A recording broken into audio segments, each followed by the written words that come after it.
നമ്മുടെ ശരീരം കാണിക്കുന്ന ഓരോ ചെറിയ സിഗ്നൽസ് പോലും നമ്മൾ വില കുറച്ച് കാണരുത്.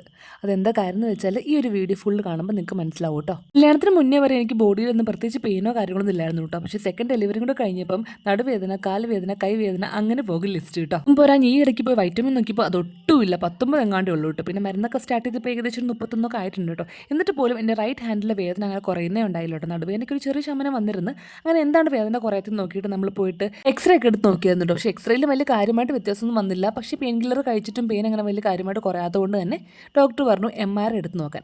അങ്ങനെ നമ്മൾ MRI എടുക്കാൻ പോകുന്ന പോക്കാണിത്. അപ്പോൾ അവിടെ ചെന്നപ്പോൾ തന്നെ എല്ലാ ഓർണമെൻറ്റ്സും കാര്യങ്ങളും മെറ്റലിൻ്റെ ഫുൾ അഴിച്ചു മാറ്റണം. എല്ലാ അഴിച്ചു മാറ്റി ജീവിതത്തിൽ ആദ്യമായിട്ട് ഞാൻ MRI ടെസ്റ്റിന് കയറുവാണ്. ഏകദേശം ഒരു മണിക്കൂർ അടുപ്പിച്ച് ടെസ്റ്റിന് സമയം എടുക്കും. ഈ ഒരു ഡ്രസ്സൊക്കെ ഇട്ടാണ് നമ്മൾ കയറിയത് കേട്ടോ. നല്ല പേടിയും ടെൻഷനും ഉണ്ടായിരുന്നു ഫസ്റ്റ് ടൈം ആയതുകൊണ്ട് തന്നെ. അവർ പറയുന്ന പോലെ തന്നെ അനങ്ങാണ്ട് കിടന്നില്ലെങ്കിൽ 1 മണിക്കൂർ എന്നുള്ളത് 1.5 മണിക്കൂറാവും ചെയ്ത് തീർക്കാൻ. അങ്ങനെ എനിക്ക് 2 മണിക്കൂർ അടുപ്പിച്ചെടുത്തു എൻ്റെ ടെസ്റ്റ് കഴിഞ്ഞ് കിട്ടാനായിട്ട്.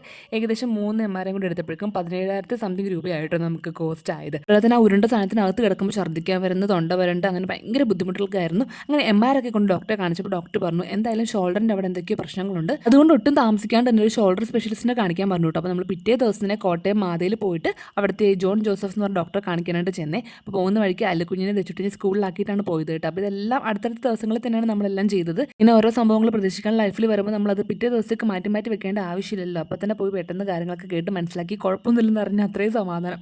അങ്ങനെ നമ്മളിത് ചുടിഞ്ഞം കൊണ്ടാക്കിയിട്ടുണ്ട് കേട്ടോ. കഴിഞ്ഞ 2 ദിവസമായിട്ട് നിർത്താണ്ട് മഴയായിരുന്നു. എല്ലായിടത്തും അങ്ങനെ തന്നെയൊക്കെ തോന്നുന്നു കേട്ടോ. അതുകൊണ്ട് തന്നെ പിന്നെ നല്ല ബ്ലോക്കും കിട്ടിയായിരുന്നു കേട്ടോ. മക്കളുടെ സ്കൂളിൻ്റെ അവിടെ നിന്ന് ഏകദേശം ഒരു 1 അവറിൻ്റെ അടുത്ത് ഉണ്ടായിരുന്നു കേട്ടോ നമുക്ക് ഹോസ്പിറ്റലിലേക്ക് പോകാനായിട്ട്. പിന്നെ നമ്മുടെ പഴയ ബ്ലഡ് റിസൾട്ടും കാര്യങ്ങളും എല്ലാം തന്നെ എടുത്തായിരുന്നു ഒരു ഡോക്ടറെ കാണിക്കാനും കൂടെ. പിന്നെ ഷോൾഡറിൻ്റെ ഏകദേശം ഈ ഒരു ഭാഗത്തായിട്ടാണ് ഒരു ഫ്ലൂയിഡിൻ്റെ അക്യുമുലേഷൻ പോലെ കുറച്ച് ഫ്ലൂയിഡ് ഇങ്ങനെ കെട്ടിക്കിടക്കുന്ന പോലെയാണ് കാണിക്കുന്നത്. പിന്നെ ചെറിയൊരു ടിയർ പോലെ വന്നിട്ടുണ്ട്. അപ്പോൾ ഞാൻ 2 വർഷം മുന്നേ ഒന്ന് വീണായിരുന്നു സ്കൂട്ടി. അതിൻ്റെ ഭാഗമായിട്ടായിരിക്കാം ഉണ്ടായെന്നൊന്നും അറിയത്തില്ല. എന്നാൽ പോലും ഡോക്ടറെ കാണിച്ചപ്പോൾ ഡോക്ടർ കുറേ ടെസ്റ്റൊക്കെ ചെയ്തിട്ട് പറഞ്ഞു എന്തായാലും നമുക്ക് ഫിസിയോതെറാപ്പി സ്റ്റാർട്ട് ചെയ്യാമെന്ന് പറഞ്ഞു. അപ്പോൾ ഒരു 2 വീക്സ് ഫിസിയോതെറാപ്പി ചെയ്യാൻ പറഞ്ഞിട്ടുണ്ട്.